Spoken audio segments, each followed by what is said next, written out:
Hi guys, आपका स्वागत है आपके अपने शो एम के जे टॉक्स फॉर इन्वेस्टमेंट इन हिंदी में। कैसे हैं आप भाई? कार्यक्रम की शुरुआत करेंगे आपके सबसे फेवरेट सेगमेंट एम के जे स्टॉक टॉक से।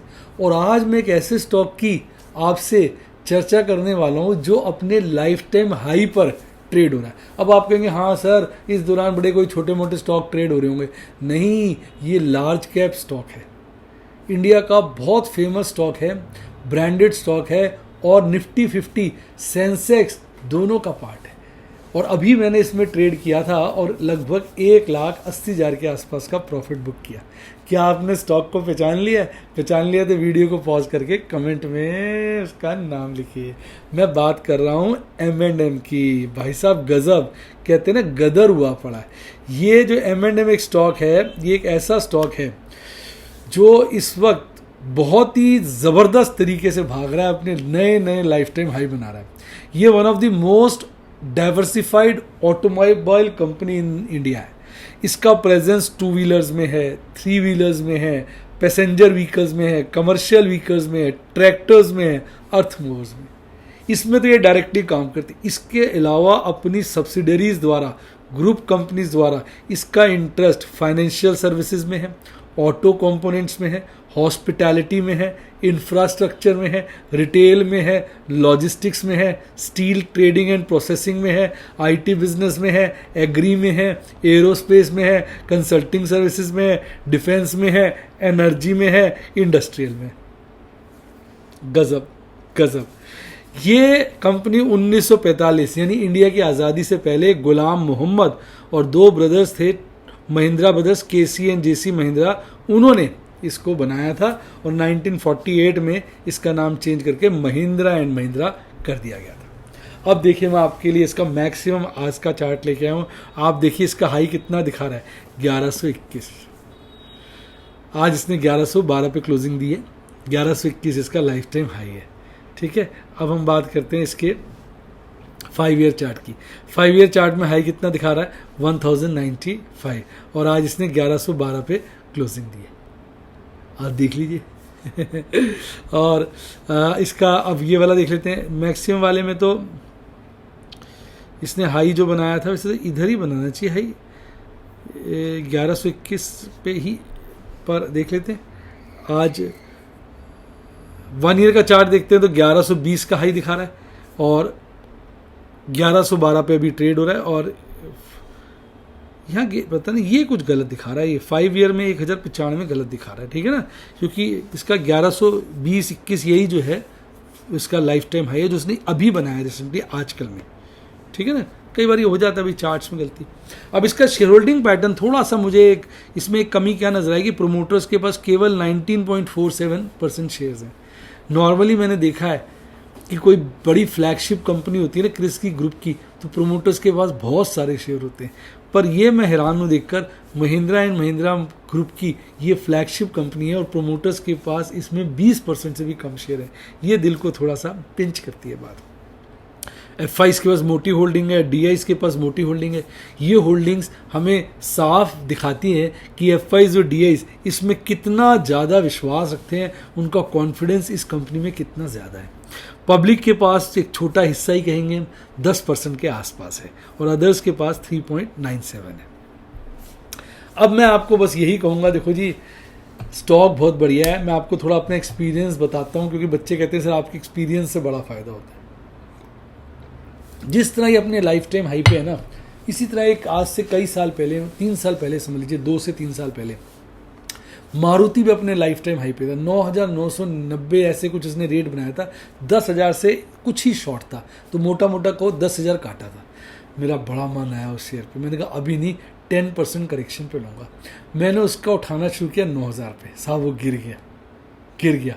मैंने फिर 85 से उठाया, वो और गिर गया। मैंने 8,000 पे उठाया, वो और गिर गया। मैंने 7500 के लिक्विडिटी में उठाया, वो और गिर गया। मैंने 7,000 पे भी उठाया, वो और गिर गया। मैंने 6500 भी उठाया। मैं उसको उठाता रहा, लेकिन जो मैंने पहला लॉट 10,000 में खरीदा था वो आज तक टच नहीं हुआ। अभी भी इसने 8,500 का ही हाई बनाया। लेकिन बाकी ये है कि मैं उसमें ट्रेडिंग करता रहा, पुट्टे बेचता रहा, कॉलें भी बेची, एक दो बार डिलीवरी आ गई थी, तो उसके चलते उसमें अच्छा मुनाफा कमा लिया। तो मुझे कोई अफसोस या गम नहीं है। इस वक्त मेरे पास अब जो शेयर पड़े हैं तो कम रेट के ही पड़े हैं, तो मैंने तो उसमें कमा लिया। लेकिन यार ऊपर के रेट में फंस जाना तो बड़ी दिक्कत है। ये शेयर मुझे बड़ा अच्छा लगता था, मेरा मन था इसमें 4-5 लॉट लेने का, पर जो शेयर भाग रहा होता है ना उसमें लॉट नहीं ले जा पाते, आदमी को डर लगता है कहाँ से गिर दे। तो मैंने इसके ना 800 से नीचे 790 के लपेटे में लॉट उठाया था, और एक 950 पर की मैंने कॉल और 850 की पुट बेची थी, जिसका प्रीमियम मुझे लगभग मिल गया था इसका 50 रुपये के आसपास।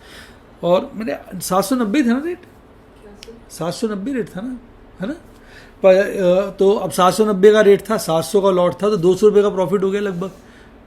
950 90,400 का प्रॉफिट था सर। है, मैडम ने उसको कैलकुलेट किया था 1,90,000, तो उसमें के आसपास का प्रॉफिट हुआ था। वैसे क्या अभी कैलकुलेट कर रहा हूँ तो 1,40 आ रहा है, उससे ऊपर का था 1,40 आ रहा है अभी। तो अगर हमने 800 का खरीद के 1000 में बेचा है, 800 का नहीं खरीद था आपका नीचे कम का था, कम का था, है ना, कम का याद था। है सर, क्योंकि उसमें कॉल का लेस करने के बाद 1,30,000 तो कॉल पे लॉस दिखाया था ना हमने, नेट लॉस जो था वो तो 1,31, प्रॉफिट 1,31। दूसरा लॉट नहीं पकड़ पाया। अब मेरा बड़ा मन है, मेरे को बड़ा अच्छा लगता है। अब इसने नई स्कॉर्पियो एन लॉन्च करी है, अच्छी इसकी एसयूवी चल रही है, थार जबरदस्त चल रही है, एक्सयूवी 700 बड़ी जबरदस्त चल रही है, ट्रैक्टर में भी इसके अंदर कितना डाइवर्सिफाइड ग्रुप है, तो बड़ा अच्छा लग रहा है।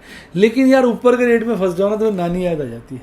अब इसमें देख लो TCS इतना बढ़िया शेयर है, 3,000 बिक गया, 4500 बायबैक था, 4100-4200 पे लोगों ने बायबैक के चक्कर में खरीदा था, और सारे लोग यूट्यूब पर टीवी पर बोल रहे थे इसको लो, बड़ा अच्छा बायबैक है। लोग मर गए, लुट गए, अभी तक वो रेट नहीं आया। इसी तरह आप उसका ध्यान रखो, गेल का ना 200 का बायबैक था, लोगों ने खूब खरीदा 160, 70, 80 के रेपिटे में। बायबैक में तो थोड़े से शेयर गए, उसमें प्रॉफिट हो गया, अब 130 के नीचे आ गया था। तो ना ऊपर के रेट में फंस जाओ तो बड़ी दिक्कत है। यानी अब शेयर हमने डिस्कस कर लिया, बहुत बढ़िया है, हमारे रडार पे आ गया। अब इस पर मैं तो निगाहें बना के रखूँगा, इस रेटों पे तो काम नहीं करूँगा। मैं वेट कर रहा हूँ ये 100 रुपये की करेक्शन दिखा दे, पर साला जब करेक्शन की वेट करते हो वो होती नहीं है। नहीं होगी तो ठीक है, और किसी को देख लेंगे, और भी शेयर हैं जमाने में, एक यही थोड़ी है। पर अगर ये कट के 1000 पे आता है ना, फिर इसकी एक अग्रेसिव पुट बेच के इसकी डिलीवरी उठाऊंगा। ये मेरे मन में विचार है। आपको ये शेयर कैसा लगा, आपका इसको लेकर क्या विचार है, कमेंट में ज़रूर बताइए। आइए चर्चा को आगे बढ़ाते हैं और बात करते हैं बाजार में हलचल। भाई हलचल ही हलचल है। कल देखिए FIs ने अपनी लॉन्ग घटाई थी काफ़ी सारी, अच्छा, यानी उन्होंने प्रॉफिट बुकिंग की थी। आज बाजार नेट में तो सिर्फ 18 पॉइंट चढ़ा है, पर उन्होंने लॉन्ग अपनी फिर से 1.25% के आसपास बढ़ा दी। तो कमाल कर रहे हैं जी FIs, इंडेक्स लेवल पे कमाल कर रहे हैं, पर शेयरों के लेवल पे उन्होंने लॉन्ग अपनी ओर बढ़ाई है। मैक्सिमम पे इस वक्त मुझे लग रहा है स्टॉक वाइज मारेंगे, किसी वक्त भी मार सकते हैं। इन्होंने लॉन्ग करके ना स्टॉक को बढ़ा दिया, अब स्टॉकों में मारेंगे और इंडेक्स लेवल पे खींचेंगे, यानी बाजार का मैनिपुलेशन करेंगे, ऐसा मेरा विचार है। आपका क्या विचार है कमेंट में बताइए। बिकवाली तो इनकी रुक ही नहीं रही है। आज भी देखिए 1250 करोड़ के लपेटे में 1250 करोड़ के अराउंड की नेट बिकवाली करी, जिसकी अगेंस्ट DIs ने 1205 करोड़ की नेट खरीदारी करी, और जिसके चलते नेट बिकवाली लगभग 40 करोड़ से थोड़ी कम की आई। मुझे आज तक ये समझ नहीं आया कि DIs FIs को मैच कैसे करते हैं। जितनी वो बिकवाली करते हैं उतनी ही आसपास वो खरीदारी कर लेते हैं, जो ज़्यादा बिकवाली करते हैं ज़्यादा खरीदारी करते हैं। इनको बताते रहते हैं FIs क्या कि हम बेच रहे हैं, इतना बेचेंगे, आप इतना खरीद लो। आपको क्या लगता है कि इनमें कोई साठ घाट है? नीचे कमेंट में ज़रूर बताइए। मुझे लगता है कि मार्केट में प्राइस फ्लक्चुएशन से हिसाब लगाते होंगे, ये किससे हिसाब लगाते हैं, क्योंकि बहुत ज़्यादा मैच करती है। देखो ना, ये वाली फिगर और ये वाली देखो मैच कर रही है, ये वाली फिगर ये वाली देखो मैच कर रही है, ये वाली देखो मैच कर रही है। बस ये वाली जो है वो मैच ज़्यादा नहीं कर पाई, अदरवाइज 5 में से 4 फिगर्स बिल्कुल आसपास के लपेटेगी। बड़ा यार हैरानी होती है। आपको क्या लगता है, इनकी कुछ मतलब सिस्टम होता है जिसके द्वारा ये मैच कर पाते हैं? आपके क्या विचार है कमेंट में ज़रूर बताइए। अब बात करते हैं देश की आन बान शान और हमारी जान निफ्टी 50 की। आज तो यही कहना पड़ेगा हमारी जान, क्योंकि आज इसने ज़्यादा गिरावट दिखाई है, कल भी बढ़ा था और आज फ्लैट। अब तो हम बाकायदा यहाँ पर देख सकते हैं ना कि लगातार देखिए, यहाँ तो हम ट्रेंड भी देख सकते हैं ना, तो बढ़िया बना दिया आपके लिए। आपको ये चार्ट कैसे लगा? देखो 3 दिन बाजार बढ़ा, मार्च 26 से बात कर रहे हैं, फिर 2 दिन गिरा, 1 दिन बढ़ा, फिर 2 दिन गिरा, 2 दिन बढ़ा, फिर 1 दिन गिरा, और अब लगातार 4 दिन बढ़ा है। बहुत बढ़ लिया है जानी, अब कब गिरने को आनी, ये बताइए। आइए बात करते हैं सारे बाजारों की विश्व की। भाई एशिया बाजार आज दमदार प्रदर्शन के साथ बंद हुए। एकमात्र ताइवान वेटेड था जो 0.7% गिरा हुआ था, बाकी सारे बाजार अच्छे खासे चढ़े हुए थे। 0.5% से 1% तक की तेजी भी देखने को मिली। इस वक्त सारे के सारे यूरोपियन बाजार मस्त चल रहे हैं। 3 इंडेक्स हैं जो लालियाली में, स्विट्जरलैंड 1%, स्टॉकहोम 0.5%, मोएक्स 0.25%, बाकी सब हरियाली में है। सबसे ज़्यादा तेजी मिलन में है 1% की, और लंदन में 1% से ज़्यादा की। और अब बात करते हैं आपके प्यारे यूएस बाजारों की, तो फ्लैट से नज़र आ रहे हैं।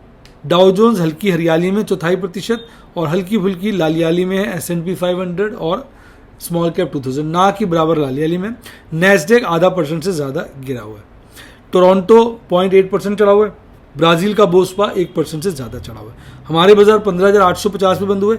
इस वक्त SGX निफ्टी 50 फ्यूचर की बात करूं तो 15,793 पर, यानी जहां बाजार बंद हुए वहां से लगभग 60 पॉइंट नीचे ट्रेड कर रहा है। तो इस वक्त तो थोड़ा सा बाजार में कमजोरी देखने को मिल रही है, यानी ये वाला गेन अभी तक तो खत्म हो चुका है। जो आज का गेन मात्र 18 पॉइंट का था। कल बाजार बंद हुए 15,832 पर, वहां से लगभग 80 पॉइंट की गैप डाउन ओपनिंग करी, फिर एक बॉटम बनाया था 15,710 का, फिर वहां से बढ़ता ही रहा सारा टाइम, और अल्टीमेटली आखिरी वक्त पे ही कहीं 15,892 का पीक बनाकर वहां से हल्का गिरा, 15,850 पर बंद हुआ। 18 पॉइंट की बढ़त, फ्लैट ही कहेंगे, 0.11% की तेजी के साथ बंद हुआ। भाग रहा था सबसे ज्यादा ONGC। कल ही ONGC की देखिए पुट स्क्वायर ऑफ करी ₹1.40 में, ये सोच के कि वापिस साला 140 के नीचे आ गया तो डिलीवरी उठानी पड़ेगी। बार बार 140 के नीचे आ रहा था, आपने देखा था। अब पता चलता है 2 दिन की बात थी, 3 दिन की बात, पूरा प्रॉफिट हो जाता है 4-5 हज़ार का। अब क्या बोल सकते। हिंडाल्को ने बड़ी अच्छी तेजी दिखाई। M&M, मैंने कहा ना M&M तो भाई साहब गजब हो रहा है। कोल इंडिया, HDFC, रिलायंस और आपका सिप्ला। पर ठीक है यार, कुछ डिलीवरियां भी निकलनी चाहिए। टाइटन कंपनी सबसे ज़्यादा गिरा हुआ था, एशियन पेंट उसके बाद, Bajaj Finserv, Divi's lab, Adani port, Kotak Mahindra, Bajaj finance, ये सब शेयर गिरे पड़े थे। नए शेयरों में आज मिसाल थी, जो कब गैप कल क्रिएट हुआ था वो वाला तो आज की कैंडल ने फिल कर दिया। फिल किया आज की कैंडल ने कल का गैप फिल किया। अब ये वाला गैप ऊपर का रह रहा है, अब ऊपर का गैप फिल होगा तो बाजार भागेगा। आज की कैंडल कल की कैंडल से तो नीचे ही है, हालांकि हरियाली है पर कैंडल नीचे की तरफ बनी है। बुलिश क्रॉसओवर और मजबूत हुआ नहीं। फोटोज बहुत अच्छी नहीं आई है, आपने ना थोड़ी दबी हुई ली है, थोड़ा सा उसमें प्लस का निशान होता है ना, उसको दबा दिया करो, थोड़ी चौड़ी ज़्यादा आएंगी, बहुत ज़्यादा पिचकी हुई आई है। और RSI तो बड़ा रीजनेबल हो गया, 48 के लेवल पे चला गया। 15,850 की क्लोजिंग थी। 15,800 पे बाजार देख लो, 16,000 पे देख लो। 16,000 पे मैक्सिमम है कॉल का इंटरेस्ट जो बढ़ा है। 15,800 पे भी अगर आप देखेंगे तो कॉल का ओपन इंटरेस्ट बढ़ा है और पुट का तो बहुत ज़्यादा बढ़ा है। दोनों की टक्कर है, हालांकि पुट का कॉल से थोड़ा सा ज़्यादा है। पुट का मैक्सिमम ओपन इंटरेस्ट 15,000 पे है। यानी अगर बाजार की हम बात करें, चार्ट को ध्यान से देखें, अपना दिमाग लगाएं, नीचे में 15,300 का ऐसा लेवल है जहाँ पे पुट और कॉल में काफ़ी डिफरेंस है, और ऊपर में अगर मैं बात करूँ तो 16,300 का लेवल है। यानी अगले 2 दिन अगर वोलेटिलिटी भरे रहते हैं तो नीचे में 15,300, ऊपर में 16,300 के दर्शन हो सकते हैं। और बहुत ज़्यादा वोलेटिलिटी नहीं रहती है तो 200 पॉइंट का मान के चलो, 150-200 पॉइंट का मूवमेंट कल परसों में देखने को मिल सकता है। और PCR में देखिए लगातार 2 दिन से कमजोरी देखने को मिल रही है। PCR 0.91 हो गया, यानी कहीं ना कहीं PCR कमजोर है। अब निफ्टी बैंक की बात करें, जहां एक तरफ निफ्टी 50 तो हरियाली में बंद हुआ है, निफ्टी बैंक जो है 0.5% की लालियाली में बंद हुआ है। कल बाजार बंद हुआ था 33,811 पर, आज गैप डाउन ओपनिंग करता है। ये गैप डाउन ओपनिंग जो है लगभग 250-225 पॉइंट की होती है, और फिर गिरता है। आज बड़ी वोलेटिलिटी, फिर गिरता है, फिर चढ़ता है, फिर यहाँ पर एक बॉटम बनाता है, यहाँ या यहाँ एक जगह बॉटम बनता है 33,503 का, और उससे पहले यहाँ पे एक पीक बनाता है 33,745 का, फिर एक अच्छी रिकवरी दिखाता है। उसके बावजूद भी करीबन 0.5% गिरकर 168 पॉइंट की गिरावट के साथ बंद हो जाता है। अगर आप देखेंगे 5 शेयर थे ये जो हरियाली में थे, और बाकी सब लालियाली में थे। दिग्गज बैंक सारे लालियाली में थे, ICICI bank, HDFC bank, Kotak Mahindra bank, सब लालियाली में थे। बुरी हालत इनकी थी। कैंडल स्टिक चार्ट की बात करें तो आज की कैंडल तो कल की कैंडल से काफ़ी नीचे, यानी देखा जाए तो A शेप फॉल बन रहा है, और ये फॉल कंटिन्यू रह सकता है। ऐसे बाजार के बहुत सारे मेरे जानकार बोल रहे थे कि भाई अब ये 2 दिन लगातार गिर सकता है, ए शेप फॉल बनता हुआ नजर आ रहा है। हालांकि एमएसडी चार्ट पे तो बुलिश क्रॉसओवर स्ट्रांग हुआ है और आरएसआई में हल्की फुल्की गिरावट है, पर आरएसआई इस वक्त रीजनेबल लेवल पर है और अपने हाई ये वाले से थोड़ा सा नीचे ही है, उनको टच करने की कोशिश कर रहा है। 33,642 पे बाजार बंद हुआ, तो आप 33,000 पकड़ लीजिए या 33,000 नहीं पकड़िए, 33,500 पकड़ लीजिए। जहां पे देखेंगे कॉल के मुकाबले पुट का ओपन इंटरेस्ट बहुत ज़्यादा है, यानी बाजार पुट राइटर्स को बड़ा कॉन्फिडेंस है बाजार 33,500 के ऊपर रहेगा और यहीं पर उनका मैक्सिमम ओपन इंटरेस्ट, और कॉल वालों का मैक्सिमम ओपन इंटरेस्ट 34,000 पे है और वहाँ पे पुट का ओपन इंटरेस्ट काफ़ी कम है। यानी अभी 2 दिन के लिए बाजार की जो नैरो रेंज निकल के आ रही है वो 33,500 और 34,000 दोनों को एक एक बारी काट सकता है, पुट राइटर्स की बैंड बजा सकता है और कॉल राइटर्स के भी कपड़े फाड़ सकता है। अब बात करें तो बाजार कमजोरी दिखा रहा है क्योंकि लगातार आप पीसीआर देखिए, तीसरा दिन है जब गिर रहा है। आज मैंने 3 ट्रेड किए, एक प्रॉफिट बुक किया 24,302 का, एक स्क्वायर ऑफ किया और प्रॉफिट गुजरात गैस में किया था। मैंने कहा जुलाई की कॉल थी, 50 पैसे प्रीमियम रह गया था, मैंने कहा स्क्वायर ऑफ कर लेते हैं। सोचो ना क्यों, अब जुलाई में पूरा महीना पड़ा है। मैंने कहा आजकल तो बाजार वोलेटाइल है, गुजरात गैस को बड़ा मारा, यहाँ से अगर 50 रुपये बढ़ गया तो ये प्रीमियम काफ़ी बढ़ जाएगा। एक 650 650 रुपये बनते हैं, 625 रुपये के लिए कहाँ इसको लटकाए रखूँगा, स्क्वायर ऑफ कर डाला। ये मैंने एक बेयर पुट एमकेजे बेयर पुट स्ट्रैटेजी लगाई थी, तो उसके चलते क्या हुआ कि बाजार गिर गया। मैंने यहाँ पे पहले एक पुट खरीदी थी, 2 पुट्टे बेची थी। जो बेची थी पुट्टे ये वाली इनको मैंने खरीद के स्क्वायर ऑफ किया और इसमें मुझे लॉस हुआ 18,000 का। जो पुट खरीदी थी उसको मैंने सेल करके कवर किया, उसमें प्रॉफिट हुआ 23,000 से ऊपर का। अगर आप इसका डिफरेंस निकालेंगे तो 5,000 में 75 रुपये कम के आसपास का इसमें मुनाफा हुआ। तो ये थे मेरे आज के ट्रेड। अब इस वक्त आपने देखा होगा कि मैं फिर प्रॉफिट्स पे आता जा रहा हूँ, हर रोज़ कुछ ना कुछ प्रॉफिट बुक करता हूँ। कभी कभार भारी नुकसान हो जाता है, जैसे वेदांता में हो गया। अब कहने को तो कह सकते हो भी नुकसान हो गया, लेकिन मैंने उसके बहुत सारे शेयर ले लिए और वेदांता देखिए आज भी भागा है। अब यहाँ से अगर वेदांता 100 रुपये भागेगा तो सारे जो है ना कहते हैं कि दुख दर्द दूर हो जाएंगे, अच्छे खासे मोटे मुनाफे में आ जाएंगे। तो शेयर बाजार में उतार चढ़ाव रहता है, जब तक आप अपना सौदा नहीं काटते। अब जैसे मैंने मेरी 5 पुट्टे इन द मनी हो गई थी, एक की डिलीवरी नहीं उठाई मैंने, वो वहाँ से वो भाग गया। पूरी तरह उठाई थी, 1550 थे, 200 शेयर लिए थे, 1350 छोड़ दिए थे कि और गिरेगा तो लूँगा, पर वो भाग गया। कोई बात नहीं, वेट कर रहे हैं, 6 लॉट पड़े हैं उसके मेरे पास। तो इस तरह से प्लानिंग करनी पड़ती है। यहाँ से और गिर गया 50 रुपये तो अच्छा लगेगा मुझे कि वो जो पुट मैंने स्क्वायर ऑफ की तो उसकी डिलीवरी उठा लूँगा, और भाग गया तो बहुत बढ़िया, इतने सारे शेयर हैं। तो दोनों तरफ के ना अपने अरेंजमेंट करके मैं चल रहा हूँ। तो ओवरऑल बाजार भागेगा तो अच्छे मुनाफे के दर्शन होंगे, ये बात तय है। आप क्या आजकल स्ट्रैटेजी लगा रहे हैं, किस तरह से कार्य कर रहे हैं? और मैं कहूँगा अगर आप बाजार में डरते हैं तो आप ट्रेड ना करने की जगह पहले सीखें। सीखने के लिए आप मेरे यूट्यूब के स्टूडेंट बन सकते हैं। फ़ोन नंबर है 70 11 323 077 70 11 323 077, डिस्क्रिप्शन बॉक्स में भी दिया हुआ है, या यूट्यूब पे सब्सक्राइब के साथ ज्वाइन का बटन आ ठोक के आप मेरे स्टूडेंट बन सकते हैं। अच्छा डीमेट अकाउंट खुलवाना है तो लिंक डिस्क्रिप्शन बॉक्स में, उसी से खुलवाइए। प्रभु ने चाहा, प्रभु का आशीर्वाद, मेरी शुभकामनाएं, आपको अच्छा मुनाफा होगा। और मेरा टेलीग्राम चैनल जरूर ज्वाइन करिए, जहाँ पे मैं ढेरों स्मॉल केस वगैरह आपके साथ शेयर करते रहता हूँ। इसी के साथ साथ bye, God bless you, happy investing, और आप स्टॉक मार्केट के बेताज बादशाह बने।